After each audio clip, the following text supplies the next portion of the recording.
Syederalun jalan penghubung sejumlah desa dengan pusat ibu kota Kecamatan Tenom putus total pada Sabtu 21 September 2024.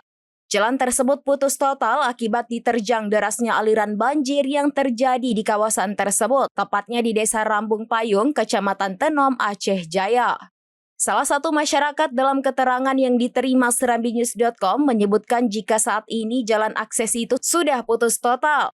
Selain putus, jalan akses itu sendiri saat ini sedang diterjang banjir yang memiliki aliran air yang sangat deras. Jalan Rambung Payung saat ini putus total. Jalan Rambung Payung putus total. Nah, ini putus total. Ya, jalan yang kemarin yang ditimbun sekarang udah putus total.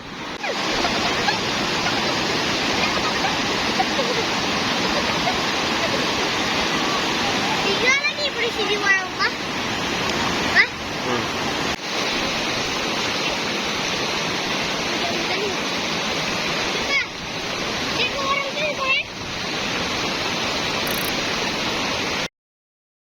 Download Tribun X sekarang, menghadirkan lokal menjadi Indonesia.